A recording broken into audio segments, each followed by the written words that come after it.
So let's imagine if you could take a kind of a DNA test to determine immediately if you were really compatible with your partner.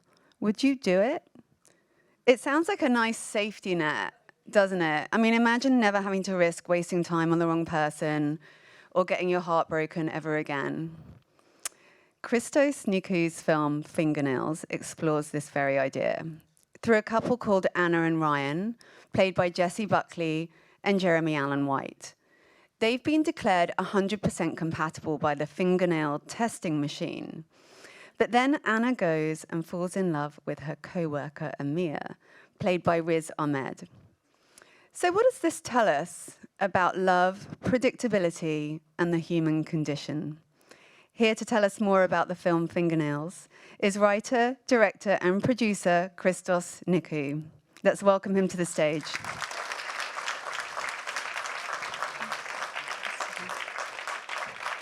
Welcome, Christos. So first, we're going to take a look at a clip. All I needed was a love you gave. Have you guys taken the test? Yeah, 3 years ago, we were positive. Felt like a weight had been lifted. I founded this institute to take the risk out of love. No more uncertainty, no more wondering if you've chosen the right partner, no more divorce. We were the first to build the machines to conduct the test, to make the bond of love stronger. I really want to work here. A lot of famous people study there. Really? Like who? Ginger Spice. She's my favorite. I know. So you'll be shadowing Amir. He's already one of our most successful instructors. What's the one thing you love most about Maria? Take your time. I love her hair. It's soft. It's nice answer. It's nice. The truth is, we're all achingly lonely, and we're endlessly searching for ways to fill that void. Can I ask you something? Why do you work at the Institute? Maybe understand love a little better. I really want to learn how the exercises help you connect. Why are we doing this? I thought it'd be fun. It's just messy, that's all. I think it's normal to get into a bit of a routine. I think relationships should be worked on every day. Oh, sorry. Sorry. I was wondering if it was possible that one person could be in love with two people at the same time. It's a biological impossibility. Yeah, that's what I thought too.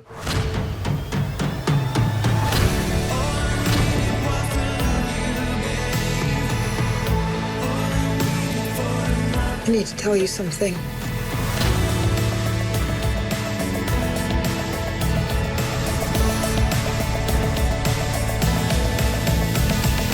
All I ever knew, only you.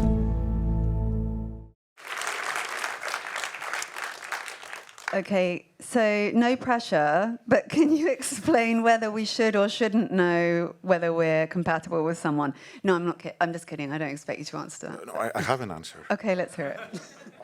No. Right, the film kind of gets at that very effectively. So tell us why you lit on the idea of compatibility and whether or not you can prescribe that or test for it. What gave you the thought to do this? I mean, I don't know, I was always trying to understand what is love and why we're so obsessed with love and we're looking for love, but also I think that right now a lot of people, and especially from the younger generation, are looking in a different way for love. I mean, I imagine that they are letting an algorithm decide about them and they are using their finger and their nail sometimes to swap right or left in order to find the perfect match and what is compatible for them. And that's why we decided to do a movie about love and also, but in a little bit different way, I mean, and try to, because love is something timeless. Love exists forever and we need it. In your 2020 film Apples, you also have a kind of prescriptive program. What is it about the idea of someone telling you, oh, you have to live by these parameters, here's what you're going to do, and you have to follow these rules? What speaks to you about that concept? I mean, we are used to do that. Our society is telling us always what is wrong and what is right and what we have to do. I mean, we believe everything. I mean, look, in COVID, we were believing everything. In general, I think that as humans, we are used to do things and we tend to do things that maybe are not right or we don't want them, but because a lot of people are doing it, we're doing it. So, and it's the same with dating apps right now. People are using them if I don't know, I miss a little bit the time that people were trying to find a partner just in a bar flirting. Right now, they need to know all the answers before, so. That's a really good point. If you need to know the answers ahead of time, it kind of kills the whole magic, right? Yes, and you are not surprised anymore. I mean, it's great to be surprised by a person. It's great to go and meet a person, even if it's the worst person in the world, and you will be super disappointed, but it's great. I mean, that's life. Otherwise, I don't know, I think that, yes, and we're deciding by just some categories that they're putting there or some preferences that they have or things like that, which is very strange. I mean, can you describe yourself in, I don't know, in 5 minutes? No, most certainly not. And I also always say that if any of the people I've loved in my life were on a dating app, I would have definitely swiped left. So what does that tell you? That you're right. I don't know. I feel so strange about it. I feel that I mean, I'm not against Tinder and things like that and Raya and all these things. Even I am against actually, but I'm not like. I mean, I don't want to go to a court or something because they will sue me if I will say something about them. But please, let's erase them. I mean, we don't need them in our life. I mean, there is a bar outside. Let's go there. I mean, so I don't know.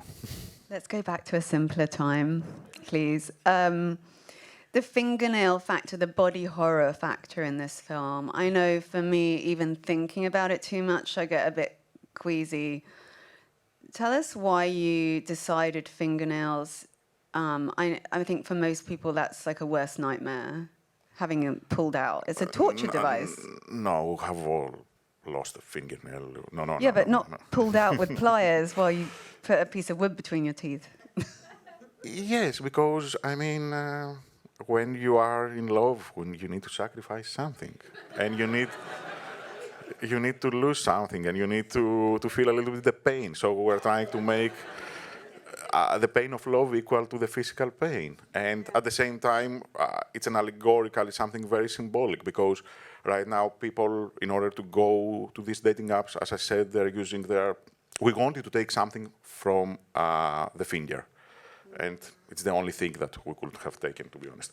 So, because it's the only thing also that protects our fingers. Without them, we're feeling a little bit more vulnerable, like when we are in love. And at the same time, we're using our finger. I mean, our cell phones are the extensions of our fingers right now. Also, we're using our fingers to swapping right or left in order to find love. And at the same time, even we're using it for putting our ring. When we believe that we have proven love in general. And for example, in the movie, when a couple is tested 100%, they're getting a certificate, an in-love certificate, which is for me like the ring that people are putting when they believe that they are in love. But love is not something that you have to prove. Love is something that you have to work. And you have to work on it every day. And the film proves that you get given a certificate, and much like marriage for a lot of people, it's like, oh, good, I don't have to try anymore, I'm done, I'm signed up. And the film shows just what happens when you get this kind of apathy about your relationship, because you just think it's a done deal, which is, you know, a really interesting commentary on marriage in general and where we are. I do want to talk about Most of the married people are on Tinder. There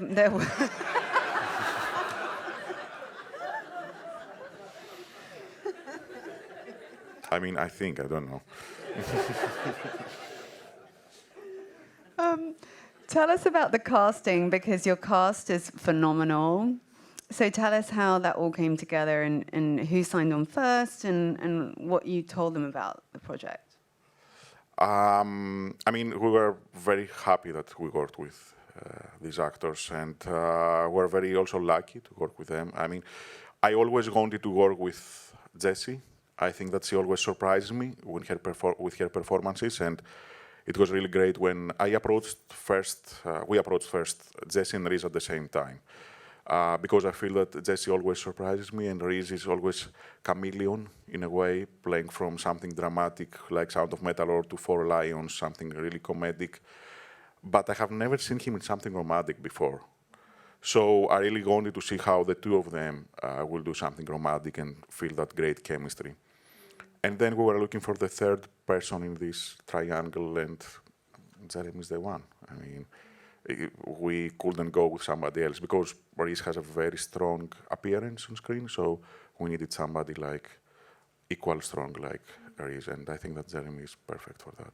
I have to say your timing is incredible because Jeremy Allen White is blowing up huge because of the second season of his TV show The Bear right now. So the timing could not have been better to have three amazing actors. And also you've got Luke Wilson playing Luke Wilson, of course. The head of the testing center, and just fantastic. It wasn't the first idea, to be honest. There we went with the second choice. Oh. No, I'm just kidding. But no, the first, I mean, there is something on the trailer that says that, I mean, it's very, very fast. We are seeing it on the trailer, but when you will see the movie, or if you have already seen the movie, it says about, in the cinema, they're doing a retrospective on Hugh Grant. On Hugh Grant, because Hugh Grant is the only guy in this world who knows what is love. Because he always gets the girl at the end, and I don't know why, to be honest. I don't know. I'm not sure he knows.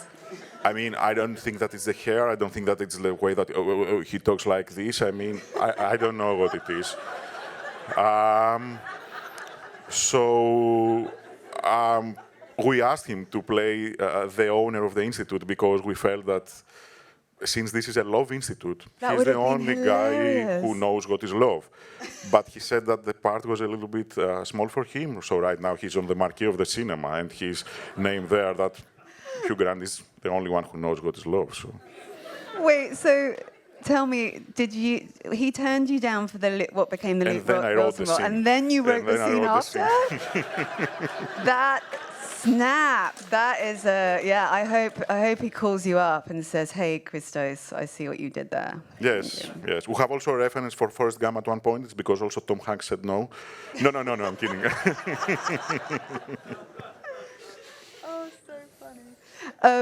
So another question I had, right, was that the film seems to be somewhat futuristic, but at the same time, it feels like a very 70s vibe almost, or even 80s, with the testing machine looks like a kind of old microwave with an Atari computer stuck on top of it.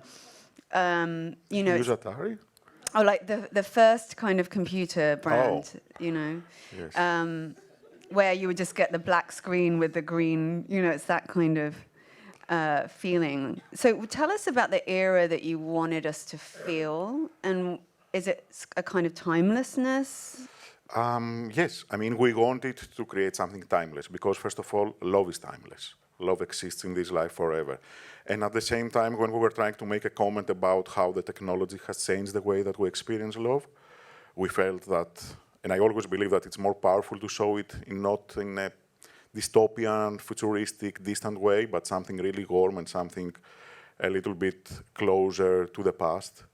And so we're creating a world that is a little bit what if. And with the absence of technology and having only this technological device, which looks like a microwave, or because you have to cook in order to find love, it's better to use. I mean, it's better for us. We feel that it's stronger to make a comment about how people are looking for answers in this small room and in this technological device, because they're going through the technology to find the answers about their own emotions and their own feelings. That's why everything looks a little bit more that it takes place in the past. And I believe that also we shot the movie on 35 millimeter. We tried to create something timeless, and I think that it's like a movie that we shot because the last reference in the movie is Notting Hill, as I said, because of you, Grant. So it's like that we saw this movie maybe at the end of 90s. Somebody put it on a shoebox, and it's a prophecy about how our life could be right now, and right now people are discovering it. I know it's a myth that I'm creating, but No, it's not true. I totally see what you mean. I feel like the 90s was the last time that anyone met organically rather than online. So it feels like Yes, we're going back to that. it's the last decade, in a way, of innocence, I'm calling it. I mean, right now it's... And I'm not saying that right now it's something so innocent, but I feel that everything is one click. It's one click. Yes, I mean, love is one click. I mean, we're living a little bit the time of the fast food emotions, I think. Everything is going with... I remember in the past when I wanted to hear something, I was going to the record store, I was taking an album, I was taking back home, I was putting the album, I was listening to the whole album, relaxing. Right now it's like a click, and if you don't like the first 5 seconds, next one, and next one. So I think we need to appreciate a little bit and slow down some things. Sometimes making things easy takes all the desire away, doesn't it? Yes, that's why you have to lose a nail in order to find love. Yikes. Well, thank you, Christos Nikou, for talking about fingernails and being the funniest panelist ever.